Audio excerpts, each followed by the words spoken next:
Assalamualaikum warahmatullahi wabarakatuh. Apa kabar semuanya? Mudah-mudahan semua selalu dalam keadaan sehat. Pada kesempatan yang berbahagia ini, kita akan belajar bersama mengenai exposure operasi atau yang disebut juga dengan exposure ekonomi. Untuk mengetahui lebih jauh mengenai exposure operasi ini dan bagaimana cara mengelola exposure operasi ini, maka beberapa subbab yang akan kita pelajari yaitu yang pertama mengenai definisi exposure operasi. Yang kedua, bagaimana cara mengelola exposure operasi. Dan yang ketiga, restrukturisasi mengurangi exposure operasi. Dan yang keempat, contoh perhitungan exposure operasi.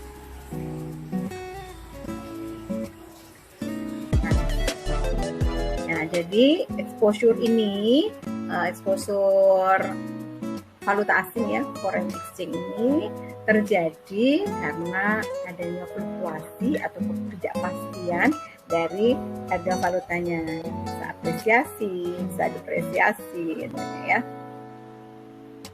Jadi exposure ini sebenarnya resiko ya, ukuran dari suatu resiko yang dihadapi karena adanya perubahan nilai tukar atau kurs mata uang ya. Kemudian kalau minggu kemarin exposure transaksi itu lebih fokus pada perubahan yang terjadi dari hutang dan piutangnya ya, sehingga dengan perubahan valuta asing tersebut bisa mengakibatkan perubahan terhadap utang maupun piutang, sehingga beberapa perusahaan melakukan cara-cara agar utangnya nggak jadi makin besar atau piutangnya yang diterima nanti nggak jadi kecil. Ingat ya, kemarin caranya dengan apa? Dengan apa? Kan tugasnya kemarin udah. Hedging ya, Bu? Betul, dengan hedging ya. Hedging atau lindung nilai merupakan salah satu cara yang dapat dilakukan perusahaan untuk mengurangi ya resiko yang terjadi karena perubahan kurs ini ya. Kemarin ada beberapa ya teknik hedging yang bisa dilakukan, bisa hedging future, bisa hedging forward, hedging apa lagi? Pasar uang ya, hedging opsi, bisa opsi call, bisa opsi put, dan atau mungkin nggak melakukan hedging boleh ya. Kemarin ada beberapa teknik pilihan ya, karena kan hedging juga walaupun bisa melindungi dari exposure transaksi, tapi ada cost-nya juga, ada biaya yang harus dikeluarkan oleh perusahaan. Sehingga perusahaan harus menghitung ulang apakah benar perusahaan perlu hedging ataukah enggak. Karena tadi nggak selalu menguntungkan juga, ada cost yang harus dibayar. Ya. Nah, mungkin untuk perusahaan-perusahaan yang nggak perlu hedging, contohnya kemarin sudah kita contohkan, misalnya terkait dengan valuta asingnya mungkin nggak terlalu fluktuatif ya. Kita berhubungan dengan valuta asing yang nggak terlalu fluktuatif, nggak terlalu naik turunnya, nggak terlalu tajam, lebih stabil, relatif lebih aman, sehingga perusahaan nggak perlu melakukan hedging ya. Atau mungkin perusahaan sudah punya banyak anak cabang-cabangnya di banyak negara, karena dengan memiliki cabang-cabang di banyak negara itu merupakan salah satu cara juga untuk mengurangi fluktuasi, resiko dari fluktuasi nilai tukar ini ya. Jadi dengan anaknya banyak di banyak perusahaan, di banyak negara, itu merupakan salah satu cara diversifikasi ya. Ini menyebar resiko ke beberapa negara. Bisa jadi di satu negara mata uangnya depresiasi, bisa jadi di lain negara mata uangnya apresiasi. Sehingga kalau dicampur gitu ya, memiliki diversifikasi bank negara itu, sehingga bisa mengurangi efek dari exposure dari valuta asing. Itu pembahasan kemarin ya untuk exposure transaksi. Kemudian kalau terkait dengan exposure operasi atau disebut juga exposure ekonomi ini, yang definisinya ya, sebagai seberapa luas nilai perusahaan akan terpengaruh oleh perubahan nilai tukar yang tidak terantisipasi. Setiap perubahan nilai tukar yang diantisipasi telah didiskontokan dan tercermin dalam nilai perusahaan. Ekonomi ini mewakili setiap dampak dari fluktuasi nilai tukar arus kas di masa depan sebuah perusahaan. Jadi gini aja, exposure ekonomi ini lebih terkait nanti dengan arus kas suatu perusahaan. Arus kas, ada arus kas masuk dan arus kas keluar tentunya ya. Nah, bagaimana perusahaan harus menyeimbangkan antara arus kas masuk dengan arus kas keluarnya ini agar perubahan nilai tukar ini resikonya nggak terlalu besar ya, karena perubahan dari arus kas ini nantinya akan mempengaruhi dari laba yang didapat oleh perusahaan ya, pendapatan yang diperoleh oleh perusahaan. Kalau arus kas masuknya lebih besar dibandingkan arus kas keluarnya, tentunya akan mendapatkan pendapatan yang lebih besar ya. Nah, tetapi sebaliknya, misalnya pendapatannya, penjualannya lebih kecil daripada biayanya, otomatis labanya juga akan kecil. Nah, laba yang akan kecil ini dengan tadi adanya perubahan, mungkin tadinya pada saat kurs normal aja untungnya bisa $1.000 misalnya. Tapi ternyata dengan adanya apresiasi, depresiasi mengakibatkan perusahaan jadi labanya terpotong, jadi lebih kecil misalnya ya. Nah, dengan laba yang kecil ini, kalau perusahaan nggak bisa maintenance, nggak segera melakukan strategi-strategi untuk memperbaiki kondisi perusahaan, nah bisa jadi ini makin membuat perusahaan makin kecil untungnya, labanya, sehingga dia juga makin rugi ya. Nah, ini otomatis akan mempengaruhi nilai dari suatu perusahaan ya. Masih ingat nilai perusahaan itu tercermin dalam apa? Ada yang tahu nilai perusahaan? Ini dengan bilang keuangan. Tujuan perusahaan, masih ingat? Jadi lupa semua. Oke, kita discuss. Ingat-ingat materi lainnya. Sebenarnya semua mata kuliah sih saling terkait gitu ya. Antara manajemen keuangan, SDM, operasional, ya, pemasaran, semuanya saling terkait. Dan beberapa mata kuliah itu jangan dilupakan ya, nanti akan dipakai juga pada mata kuliah lainnya. Jadi tujuan perusahaan adalah memakmurkan dari pemegang saham ya. Itu meningkatkan nilai dari si perusahaan ini. Nilai perusahaan ini tercermin dari harga sahamnya. Kalau nilai perusahaan tersebut bagus ya, investor percaya, dia bisa memberikan misalnya dividen yang tinggi, kemudian harga capital gain-nya saham tersebut juga tinggi kalau dijual, maka biasanya harga sahamnya juga akan tinggi ya. Dan sebaliknya, misalnya kinerja perusahaan tadi buruk, kemudian labanya terus turun, kinerjanya turun ya, sehingga nilai perusahaan juga turun, dan itu diikuti dengan harga saham perusahaan tadi juga turun. Jadi investor udah nggak percaya lagi lah ya terhadap perusahaan tersebut. Nah, ini yang saudara harus diantisipasi ya, jangan sampai dengan perubahan kurs ini akan mengakibatkan nilai perusahaan ini turun. Ya. Oke. Secara formal, exposure operasi dapat didefinisikan sebagai beberapa besar arus kas operasi perusahaan akan berpengaruh oleh perubahan kurs yang bersifat acak. Nah, jadi kurs itu kan fluktuasinya kadang nggak bisa diprediksi ya, walaupun banyak alat, banyak software, banyak metode untuk memprediksi besarnya kurs, misalnya valuta asing ya.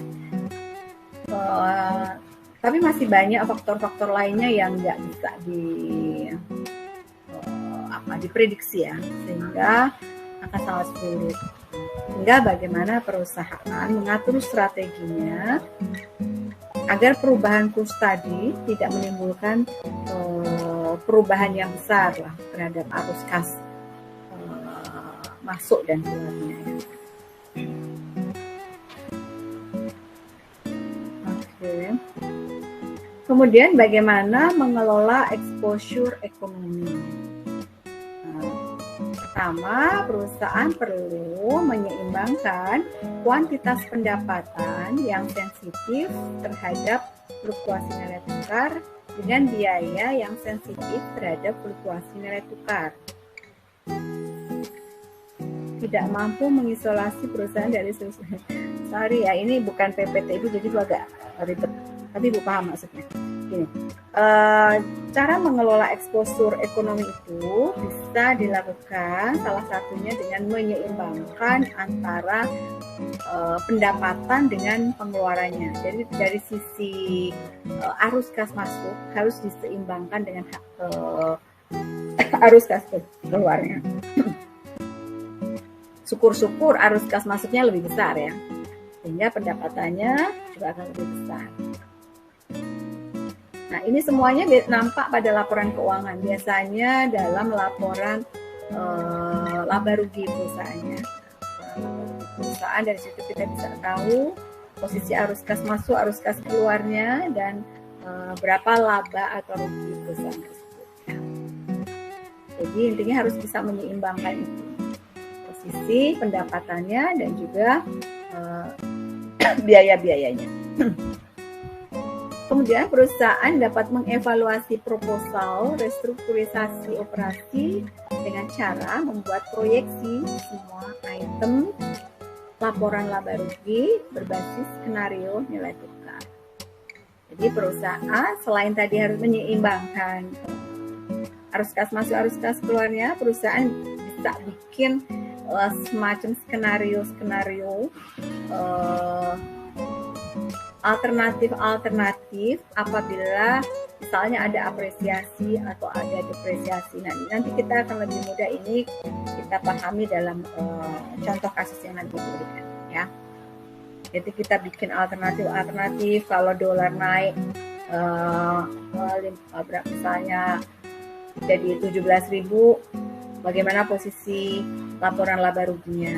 Kalau dolar naik jadi 20.000, posisi laba ruginya berubah lagi seperti apa. Nah, itu semuanya dibikin alternatif gitu ya. Strategi yang dilakukan nanti pada posisi mana yang memberikan keuntungan yang paling besar buat perusahaan. Cara mengelolanya. Oke. Nah, kemudian ada atribut exposure ekonomi. Arus kas dari operasi dan pembiayaan. Arus kas MNC dapat dibagi menjadi dua, yaitu arus kas operasi atau operating cash flow dan arus kas pembiayaan atau financing cash flow. Jadi intinya di sini ada dua yang harus diperhatikan ya. Jadi ada arus kas operasi. Arus kas operasi itu lebih pada operasional perusahaan ya, berapa besar penjualannya, kemudian beban-bebannya yang dikeluarkan berapa, gitu. Itu operasional perusahaan. Kalau arus kas pembiayaan ini lebih pada pembiayaan yang dilakukan oleh perusahaannya. Pembiayaannya misalnya perusahaan melakukan pinjaman ya, pinjaman berupa utang ya, utang jangka panjang. Nah, itu bisa dikatakan perusahaan tadi pembiayaannya dari hutang, ya, atau pembiayaannya dari saham misalnya, ya, juga merupakan sumber pembiayaan. Sumber pembiayaan bisa dari hutang, bisa dari saham, ya, atau bisa dari modalnya sendiri. Modalnya sendiri itu dari laba, ya. Laba sebagian dibagi sebagai dividen, sebagian lagi sebagai laba ditahan. Laba ditahan ini yang nanti digunakan untuk pengembangan dari perusahaan tersebut. Tapi nanti di sini fokusnya arus kas pembiayaan ini pada hutang, ya. Bagaimana perusahaan yang punya utang ini akan berdampak kalau ada fluktuasi dari nilai tukar. Nah, kalau kita punya utang, tentunya kita kan bayar bunga, kan. Nah, bunga ini bagaimana pasti akan mengalami kenaikan dengan adanya apresiasi. Kalau mata uang kita jadi rendah nih, misalnya Indonesia dengan adanya, kita kan seringkali mengalami depresiasi, ya, nilai uang kita sering turun. Sedangkan utang kita banyak banget, kan, negara kita banyak banget. Nah, dengan adanya depresiasi, utang kita makin besar, makin gede biaya bunganya yang harus dibayar, pokoknya juga makin besar, ya. Sehingga pada tahun 98 itu memang krisis ekonomi yang sangat besar, di mana bukan hanya negara yang punya utang yang besar, tapi perusahaan-perusahaan swasta juga memiliki utang yang besar. Dan dari dolar yang dari harga waktu itu 2.500, tiba-tiba dolar sampai 20.000, berapa kali lipat coba? 8 kali lipatnya. Nah, sehingga kalau mereka makin banyak utang dalam dolar, otomatis akan makin besar kan utangnya.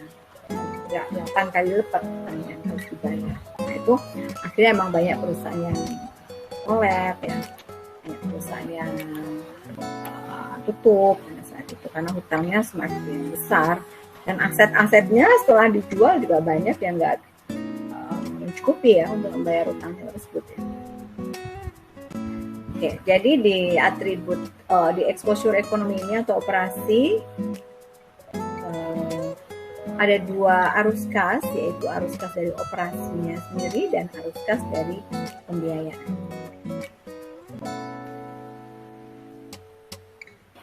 Ini ada penjelasannya.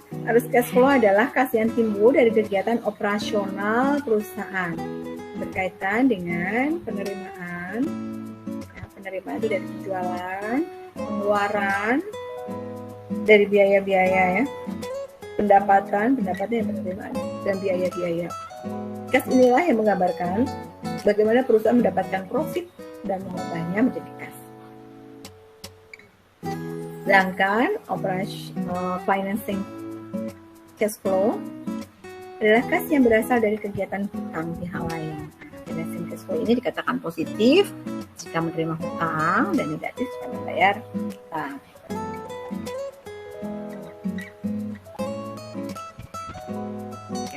Perubahan dalam arus kas yang diharapkan dan tidak diharapkan. Exposure operasi ini penting untuk kesehatan jangka panjang sebuah bisnis. Exposure operasi mau tidak mau bersifat subjektif karena tergantung pada estimasi atas perubahan arus kas masa depan yang berubah-ubah seiring dengan berjalannya waktu dan horizon waktu. Dengan demikian, exposure operasional tidak berasal dari proses akuntansi namun berasal dari analisis operasi. Kalau dari proses akuntansi berarti exposure akuntansi. Perubahannya diharapkan dalam nilai tukar mata uang asing bukanlah suatu masalah. Nah, asal itu bisa dikelola dengan baik, ya. Tadi menyeimbangkan, kemudian skenario yang tepat, ya. Juga dilengkapi dengan hedging. Bisa kalau dikelola dengan baik, itu bukan jadi masalah yang besar.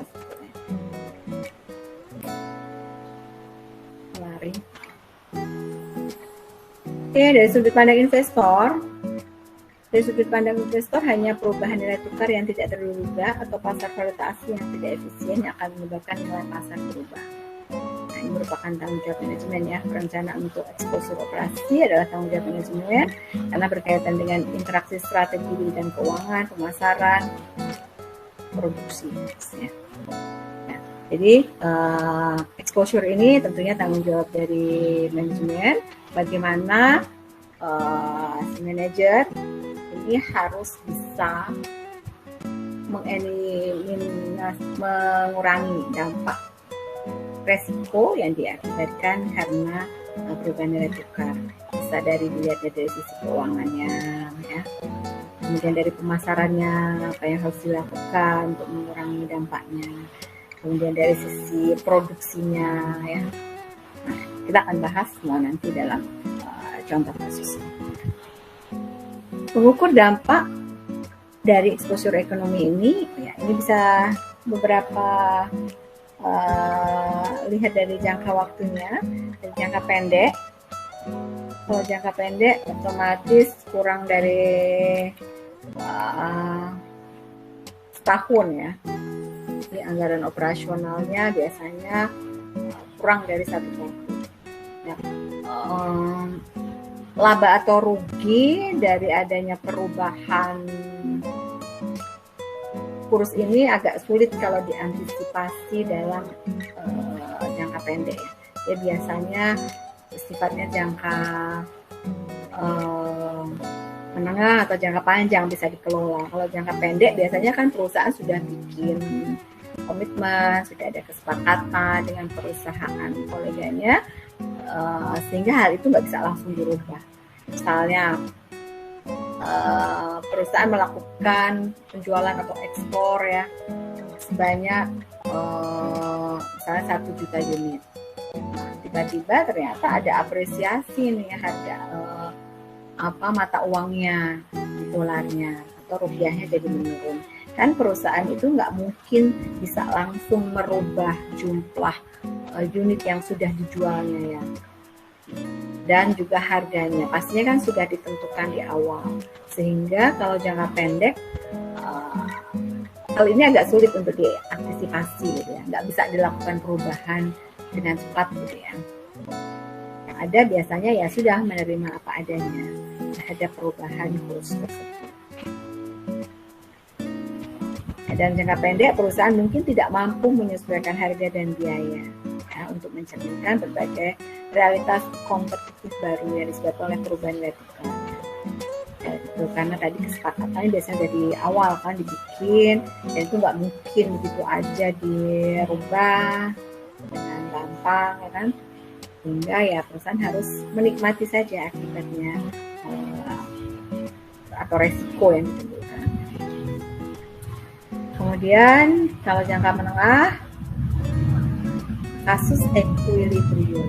Perusahaan harus mampu menyesuaikan harga dan faktor cost dalam perjalanan waktu untuk mempertahankan tingkat cash flow yang diharapkan. Dalam hal ini, mata uang denominasinya, cash flow yang diharapkan tidak sepenting negara-negara di mana cash flow itu berasal. Jadi, kalau jangka menengah itu biasanya kan 2 sampai 5 tahun lah ya, itu termasuk yang menengah ya. Kalau di sini perusahaan bisa lebih menyesuaikan. Kasus equilibrium itu berarti perusahaan bisa menyesuaikan perubahan baik harga ataupun biaya yang ditimbulkan karena perubahan dari kurs valuta asing. Dan di sini biasanya dipengaruhi banyak faktor ya, bukan hanya valutanya, perubahan valuta, tapi biasanya ada perubahan faktor-faktor eksternal juga, misalnya ada inflasi, kemudian apalagi suku bunga ya. Nah, dalam kondisi equilibrium ini berarti perusahaan mampu menyesuaikan harga dari produk dan juga biaya yang dikeluarkan untuk memproduksi, sehingga hal ini tidak terlalu masalah buat perusahaan. Ini kebalikannya, kalau kasus disequilibrium, di sini perusahaan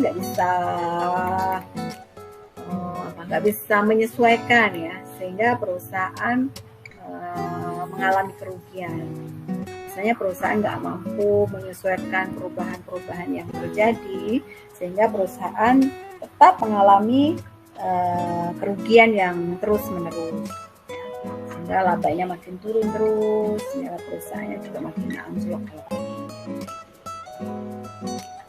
Kemudian yang jangka panjang, dalam hal ini cash flow perusahaan akan dipengaruhi oleh reaksi dari kompetitor yang ada dan calon kompetitor terhadap perubahan nilai tukar dalam kondisi ketidakseimbangan. Perusahaan yang terkena kompetisi internasional akan terekspos terhadap operating exposure valuta asing dalam jangka panjang, di mana pasar valuta asing tidak terus-menerus dalam keseimbangan. Oke, misalnya kalau jangka panjang ini biasanya jangka panjang tuh 5 tahun lah, 5 tahun lebih ya, 5 tahun ke atas lah ya. Nah ini di sini selain tadi faktor-faktor ada inflasi, ada suku bunga, nah ini juga dipengaruhi juga kompetitor. Semakin banyak kompetitor yang ada di situ, maka perusahaan semakin harus berusaha ya untuk memenangkan pasar. Semakin berat kan dia harus mempertahankan perusahaan tadi. Tapi kalau dia bisa, berarti dia masuk perusahaan yang unggul ya, mampu mengalahkan kompetitor, kemudian mampu menyelaraskan perubahan nilai tukar sehingga tidak mengalami penurunan. Nah inilah perusahaan-perusahaan yang tetap bisa survive biasanya, yang memiliki nilai perusahaan yang tinggi, yang memiliki saham tuh biasanya dicari orang, harga sahamnya cukup stabil, tinggi gitu ya. Oke. Baik, ilustrasi tentang exposure ini Bu akan berikan contoh, cuma nggak dari PPT ini nggak ada hitungannya.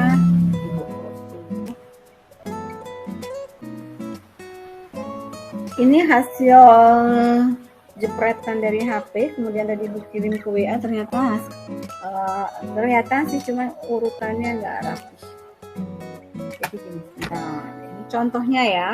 Di sini kita biasa lebih mudah memahami bagaimana exposure ekonomi atau exposure operasi ini bekerja dalam sebuah perusahaan dan bagaimana strategi perusahaan untuk mengantisipasinya. Ya. Sebentar soal itu.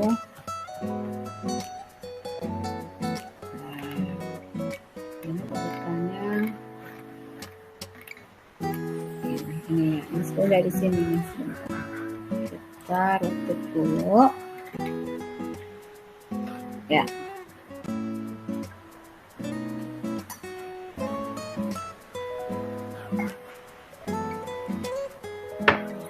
Jadi di sini ada perusahaan yang berlokasi di Amerika ya. Kita melihatnya dari sisi Amerika ya. Jadi ini ada perusahaan AS namanya Madison. Itu perusahaan multinasional yang melakukan perdagangan. Selain di Amerika, dia juga melakukan perdagangan bisnisnya di Kanada. Ya. Nah, penjualan di Amerika didominasi dolar Amerika. Sementara penjualan di Kanada didominasi dolar Kanada. Nah, ini adalah contoh bentuk laporan laba ruginya ya. Ini untuk ini kolom 2 ini adalah laba rugi, gambar laba rugi perusahaan yang beroperasi di Amerikanya. Kemudian yang kolom 3 ini laba rugi yang perusahaan yang di Kanada ya. Nah ternyata dengan berjalannya waktu dolar Kanada ini mengalami apresiasi. Jadi dia meningkat, dolar Kanadanya mengalami apresiasi, dan sebaliknya dolar Amerikanya mengalami depresiasi, penurunan. Oke, kalau terjadi depresiasi dolar, bagaimana penjualan biasanya untuk produk-produk Amerikanya? Kira-kira meningkat atau menurun?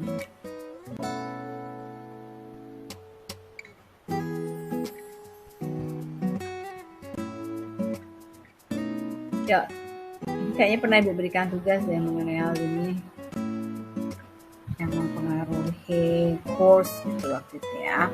Nah, kalau ada depresiasi dolarnya Amerika, nah perusahaan Amerika tersebut produknya bagaimana? Biasanya penjualannya naik atau turun?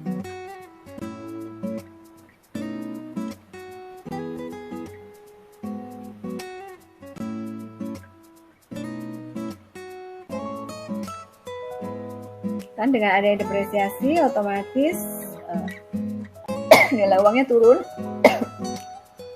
Nilai uang turun, maka harga produknya juga jadi murah, lebih murah, kan? Nah, kalau harga lebih murah kan pasti konsumen biasanya lebih interest untuk membeli. Harganya lebih murah, orang jadi lebih banyak beli, sehingga penjualannya juga akan meningkat. Ya. Oke, ini posisi awalnya, kemudian kita ke ininya dulu.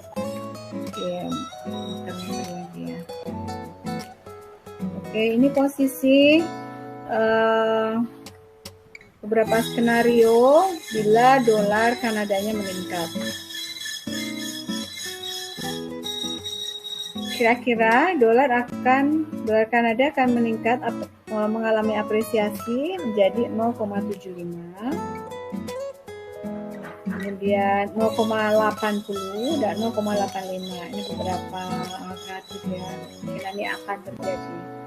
Nah, perkiraan penjualannya yang dalam dolar Amerika, kalau pas dolar Kanadanya jadi terapresiasi ya, menjadi 0,75, maka penjualannya 300. Nah, kalau dia naik lagi 0,8, penjualannya meningkat ya. Karena harganya kan jadi lebih murah produk-produk Amerika tersebut, sehingga baik di Amerika maupun di Kanada penjualannya akan meningkat ya. Nah, ini apalin dulu angkanya ya, karena nanti aku akan pindah ke halaman berikutnya. Ini 0,75 penjualan 300, 0,8 penjualan 304, 0,85 penjualannya 307, jadi meningkat. Semakin dolar Kanadanya meningkat dan dolar Amerika yang menurun, maka penjualan meningkat. Oke, back terus tadi.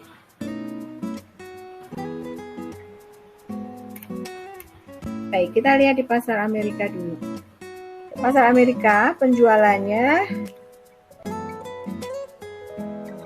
tadi 304.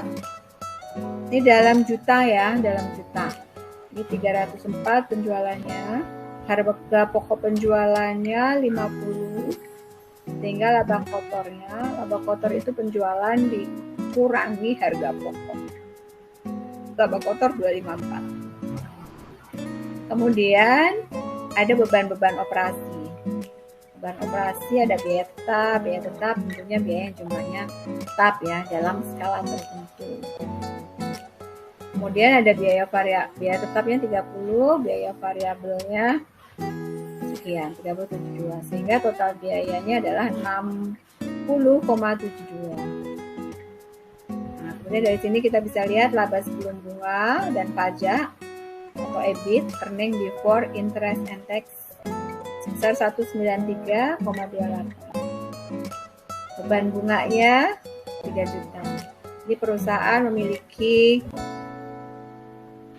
hutang yang harus dibayar bunganya sebesar 3 juta. Sehingga EBT-nya, earning before tax-nya 190,28 dolar. Itu untuk di pasar Amerika. Ya. Ini kondisi ketika belum ada perubahan valuta asing. Kalau ini posisi di pasar Kanada. Penjualannya 4 dolar Kanada. 4 ini 4 juta ya. Harga pokok penjualannya, ini harga pokoknya sangat tinggi di sana. Ini laba kotornya minus beban operasinya nggak ada, karena kemungkinan perusahaan ini bebannya lebih dihitungnya di India, atau pembuatannya mungkin di sini ya, pembuatannya di Amerika, di sana hanya penjualannya.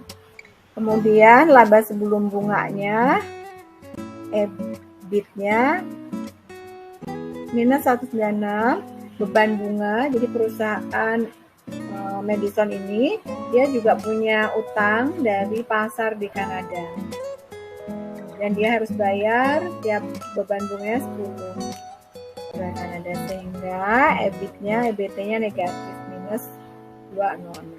Ini untuk posisi di pasar Kanada dan pasar Amerika sebelum terjadi apresiasi dari dolar Kanada tadi ya. Oke, sekarang kita mau lihat posisi setelah ada perubahan valuta.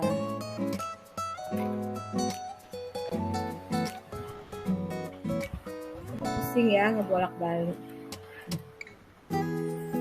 Oke, nah ini ada beberapa skenario tadi ketika dolarnya Kanada 0,75, 0,80, dan 0,85. Nah, kita ke penjualannya dulu.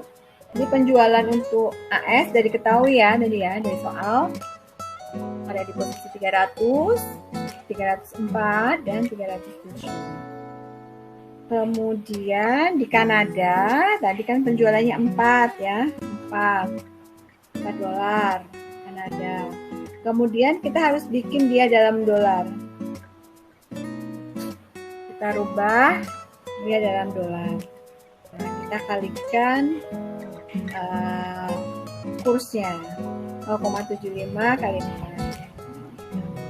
Demikian juga ini 0,8 kali 4, 0,2, 0,85 kali 4, 3,4.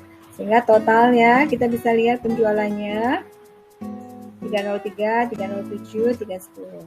Nah, dari sini terlihat bahwa dengan adanya apresiasi dari dolar Kanada ini akan meningkatkan penjualannya, ya kan? Penjualannya naik nih, karena harga barang-barang jadi lebih murah.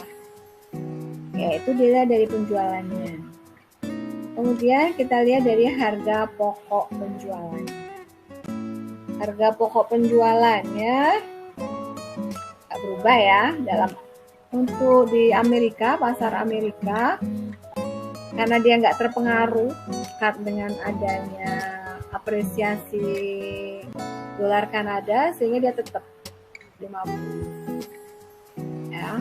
Nah, yang berubah adalah yang HPP-nya perusahaan yang pasar di Kanada. Sesuaikan dengan kursnya yang berlaku. Ini 200 dari ini tadi ya, di soal tadi ya. Ini ya, 200. Muter jadi. Oke, 200. Kemudian ini sama, semuanya dikalikan dengan kursnya yang berlaku, sehingga ketemu totalnya 200, 220. Nah, dari sini apa yang bisa terlihat? Terlihat bahwa ternyata harga pokok penjualan juga jadi meningkat dengan adanya perubahan kurs ini. Ya, dari 200, 210 sampai 220. Sehingga dari sini kita bisa cari laba kotornya. Laba kotor dicari dari penjualan, total penjualan kurangi total HPP. Diperoleh laba kotornya sekian, 103, yang ini 97,2, 90,4. Nah, di sini sangat terlihat ternyata laba perusahaan jadi turun ya. Nggak adanya apresiasi, semakin besar, semakin tinggi apresiasinya, laba perusahaan makin kecil. Ada penjualannya naik ya, penjualan naik, tapi ternyata harga APP-nya kenaikannya lebih tinggi daripada penjualannya. Nah, sehingga laba kotornya juga jadi kecil, makin kecil. Demikian juga beban operasinya. Jadi beban operasinya untuk di Amerika Tadi bebannya cuma di Amerika ya, kalau yang di Kanada nggak ada beban operasi. Untuk beban tetapnya tetap 30. Nah, untuk beban variabelnya, biaya variabelnya mengikuti banyaknya penjualan. Di sini ada cost 10% dari penjualan total. Jadi biaya variabelnya 10% dari penjualan total. Di sini penjualan 303, 10%-nya berarti 30,3. Ini 30,7 berarti 30,72 dan seterusnya ya. Itu biaya variabel. Jadi biaya variabelnya meningkat karena penjualannya meningkat. Ya. Nah, terus kita hitung lagi EBIT. EBIT-nya earning before interest and tax ini diperoleh dari laba kotor dikurangi dengan beban operasi. Nah, EBIT-nya ternyata makin kecil juga. Jadi semakin apresiasinya semakin tinggi, akan makin menggerus laba perusahaan, makin kecil laba perusahaan. Ya. Oke. Lanjut ke beban bunga. Perusahaan Amerika tadi punya utang 3 juta dan dia akan tetap ya, nggak berubah. Ya, ada apresiasi ini. Yang berubah adalah pinjaman yang dipinjam dari Kanada. Beban bunganya tadi utangnya 10, beban bunganya tinggal dikalikan aja ya. Kalikan kursnya ini. Nah, ternyata di sini terlihat juga nih, ternyata beban bunganya makin gede juga yang harus dibayar. Kan? Jadi dengan adanya apresiasi, beban bunga yang harus dibayar juga makin tinggi.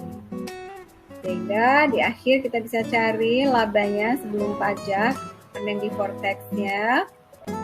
Ada posisi 0,75 kursnya yaitu 32,2. Kemudian makin turun 25,48, makin turun lagi, semakin apresiasi makin turun lagi. Labanya cuma 17,8. Dari sini kan berarti ini suatu permasalahan kan? Masalahan bagaimana perusahaan ternyata dengan beberapa skenario kenaikan dari dolar Kanada ini makin menggerus laba perusahaan. Bukan hanya perusahaan yang ada di Kanada, tapi perusahaan yang di Amerika juga ikut tergerus labanya. Karena kita nggak cuma melihat anak ya di sini, nggak cuma melihat anak perusahaan, tapi perusahaan secara keseluruhan. Jadi nilai perusahaan itu tidak dilihat dari induknya, tidak dilihat dari anak-anaknya, tapi dilihat dari keseluruhan perusahaan tersebut, induk dan anaknya. Nah, di sini terlihat dengan adanya apresiasi terhadap dolar Kanada ini akan menurunkan laba perusahaan. Nah, inilah yang harus dikelola ya oleh manajemen, bagaimana jangan sampai hal ini terjadi terus-menerus, harus dilakukan langkah-langkah untuk mengantisipasinya. Oh ya, ini ada yang perlu jelaskan tadi terkait dengan arus kas. Tadi ada dua ya, arus kas operasional dan arus kas pembiayaan, financing cash flow. Nah, dari laba rugi ini terlihat nih, kalau operasional, arus kas operasional itu terlihat sampai di EBIT ini. Jadi ada penjualan, ada HPP, ada beban, sampai earning before interest and tax. Ini semua adalah operasional perusahaan ya. Sedangkan untuk arus kas pembiayaan atau financing itu terlihat di beban bunganya ini. Pembiayaan. Jadi pembiayaannya di sini kemudian ini dari hutang. Perusahaan harus bayar bunga. Nah, dengan adanya apresiasi ini mengakibatkan bunga yang harus dibayar dengan lebih tinggi. Nah, ini adalah arus kas pembiayaan ya. Jadi ada dua dalam di exposure ekonomi ini, ada dua yang akan mengalami perubahan, yaitu arus kas dari operasional dan arus kas dari pembiayaan. Gitu ya. Oke, kemudian apa yang harus dilakukan nih perusahaan agar kejadian ini nggak semakin terus-menerus menurunkan laba perusahaan sehingga nanti investor juga makin rugi ya, mereka nggak mau kalau perusahaan makin turun nih. Oke, kita lihat penyelesaian berikutnya. Ini sama dengan di atas. Oke, di sini ada beberapa skenario yang dapat dilakukan perusahaan untuk mengelola exposure ekonomi ini agar jangan sampai perusahaan terus mengalami kerugian. Jadi tadi ada beberapa, tadi di PPT yang teori sudah disampaikan, ini bisa dilakukan dengan tadi menyeimbangkan antara arus kas masuk dengan arus kas keluar. Ya. Itu salah satunya dengan menyeimbangkan. Kedua, membuat skenario-skenario seperti ini contohnya ya. Kita bikin beberapa skenario yang nanti dari sini kita bisa memilih skenario mana yang memberikan keuntungan yang paling besar, skenario mana yang paling bagus ya, yang menghasilkan earning before tax-nya yang paling gede. Nanti kita comparison, setelah kita rubah nanti beberapa strategi di dalam. Baik, kita mulai dari yang skenario nilai tukar Kanada 0,75. Di sini ada ini struktur awal. Struktur awal itu yang awal yang tadi depan ini ya, yang dijelaskan ini ya. Jadi belum ada perubahan jadi belum ada strategi yang dilakukan perusahaan. Yang terjadi hanya begitu aja ya. Ternyata tadi kalau nggak ada strategi apa-apa, perusahaan bisa rugi, bisa menurun, jadi 32,2. Nah sekarang perusahaan mencoba untuk merubah strateginya. Strategi yang pertama, perusahaan di penjualan ini. Nah, perusahaan bisa meningkatkan penjualannya nih. Terutama penjualan yang di pasar Kanada. Karena di Kanada uangnya mengalami apresiasi, sehingga nilai uang dia kan jadi tinggi. Harga produk Amerika jadi rendah.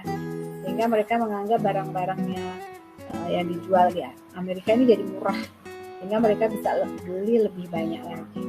Nah ini yang jadi sasaran strategi perusahaan, yaitu meningkatkan penjualannya. Ya.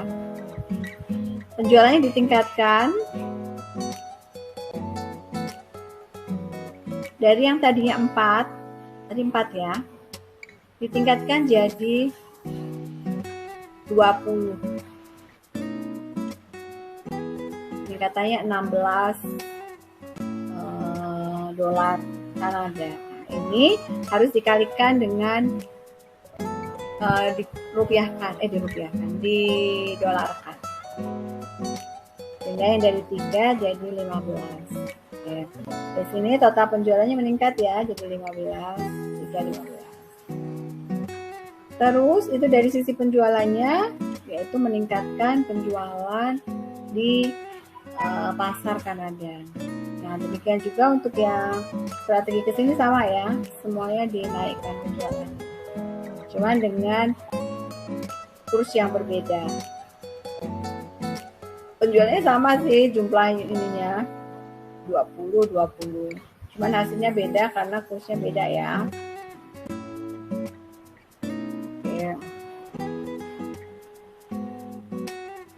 Terus strategi berikutnya,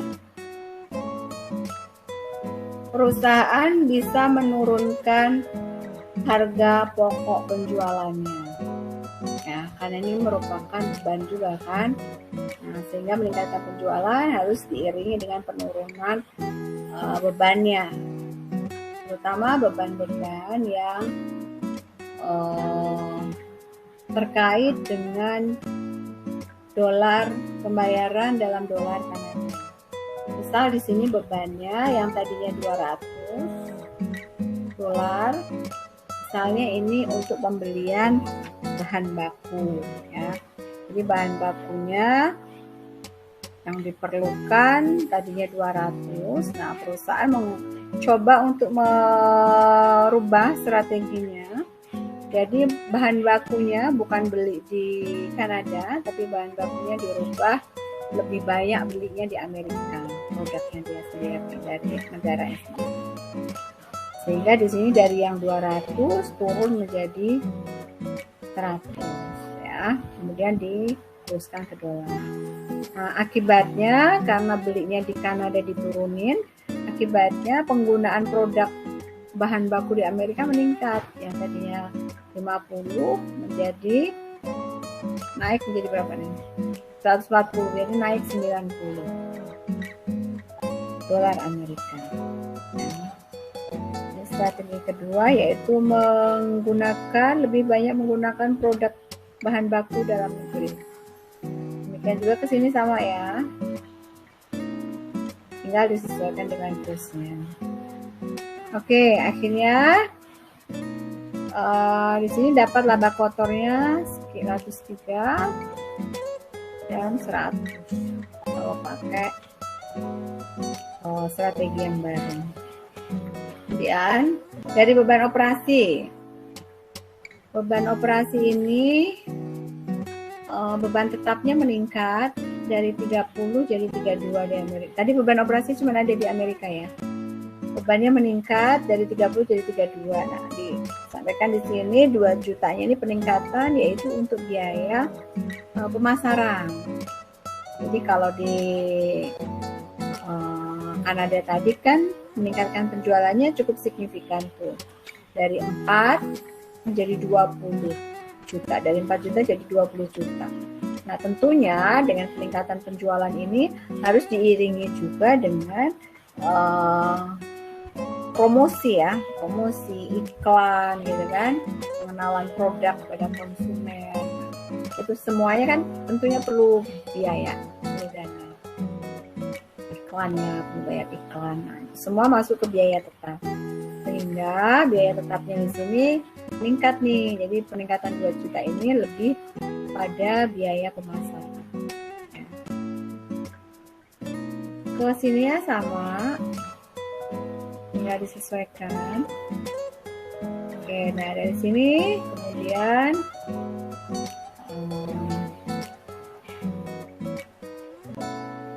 didapatkan EBIT-nya tadinya sekian menjadi sekian dengan perubahan. Masih kecil ya EBIT-nya. Nah, di sini juga disesuaikan. Kemudian itu dari sisi beban operasi. Kemudian dari sisi beban bunganya, tadi dari sisi arus kas operasional ya. Sekarang dari sisi arus kas pembiayaan atau financingnya, perusahaan juga melakukan strategi yaitu mengurangi pinjaman yang menggunakan valuta dolar Kanada. Ya, jadi pinjamannya lebih dialihkan penggunaan lokal Amerika sendiri. Sehingga beban bunga yang dibayar juga lebih murah ya. Nah, di sini terlihat yang tadinya perusahaan itu pinjam 10 juta kemudian dikurangi hanya pinjam separuhnya aja 5 juta. Dan pinjamannya dialihkan ke negaranya sendiri. Sehingga yang tadinya cuma pinjam 3 juta bunganya sekarang jadi pinjam bunga yang dibayar jadi 7 juta. Nah, tadi strateginya dirubah, lebih banyak menggunakan hutang lokal daripada hutang luar. Sehingga perubahan EBT-nya, earning before tax-nya bisa terlihat sebelumnya 32, kemudian jadi 25,75. Kecil ya. Kecil. Nah, ini skenario pertama. Kita compare dengan skenario kedua. Labanya sekian. Udah mendekati ya, udah mendekati perubahan sama antara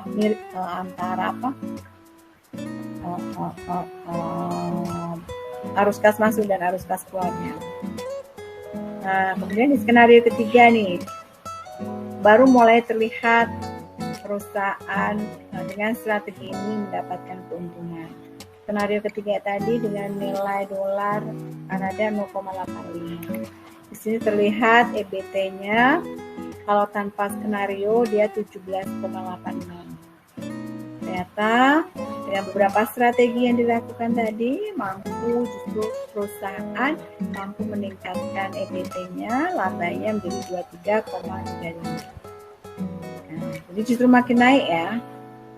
Jadi perusahaan harus bisa nih mengelola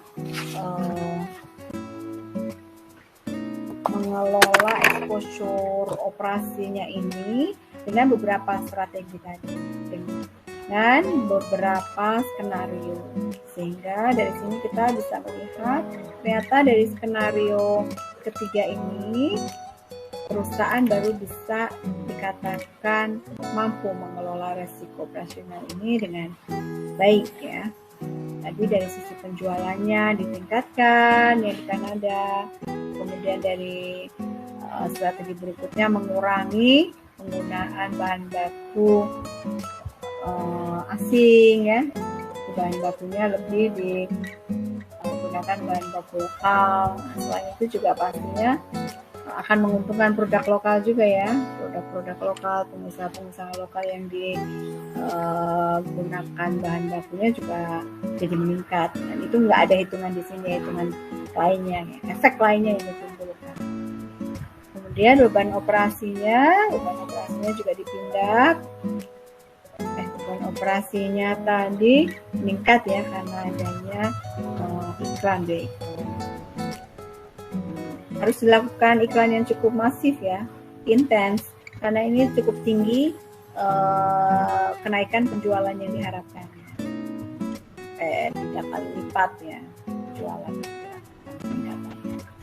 Kemudian dari sisi beban bunganya, perusahaan melakukan strategi yaitu merubah pinjamannya dari yang pinjam di Kanada menjadi pinjam di Amerika. Nah, itu beberapa strategi yang dapat dilakukan perusahaan dan beberapa skenario yang coba digambarkan, sehingga dari ini semua perusahaan dapat memilih, dapat mengelola ya resiko operasional dengan baik. Oke, sampai di sini ada pertanyaan?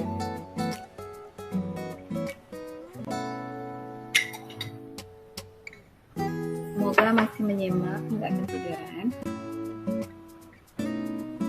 Kemudian bisa dipahami ya.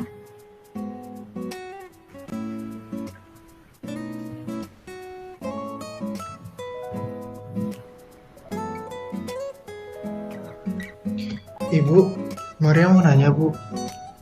Ya. Ibu, tadi kan yang ini loh Bu, yang strategi yang pertama ini loh, yang untuk yang harga pokok penjualan Bu, itu kan dia turunin ya Bu, yang Kanada itu jadi $100 ya Bu. Ya, itu kan tadi ada peningkatan ya Bu di Amerikanya itu yang dari 50 jadi 140 Bu. Iya, oh ini ya. Nah, iya Ibu, itu ada di soal atau dia pakai perhitungan? Ada di soal. Oh iya, jadi tadi sempat bingung. Oh ternyata ada soalnya. Ada soalnya, nanti Bu share ya.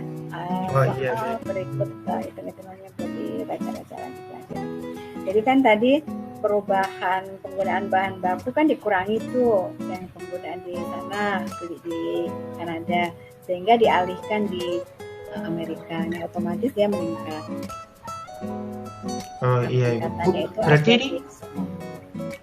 Berarti ini dia secara nggak langsung mempengaruhi yang di Amerika dong Bu? Iya betul, di Amerika jadi banyak, beli bahan bakunya kan pindah ke Amerika. Iya, jadinya harganya juga jadi lebih mahal gitu ya Bu? Kalau harganya di Amerika nggak berubah penggunaannya, kan dia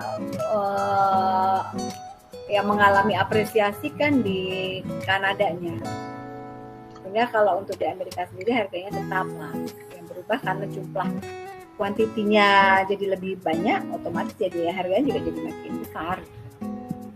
Oh iya, baik Ibu. Ya kan? Iya Bu. Begitupun dengan beban operasi ya Bu, itu juga ada di soal ya Bu? Ya, beban operasi ini juga ada di soal. Yang dari 30 jadi 32 ya. Iya Bu. Peningkatannya ini untuk biaya-biaya pemasaran.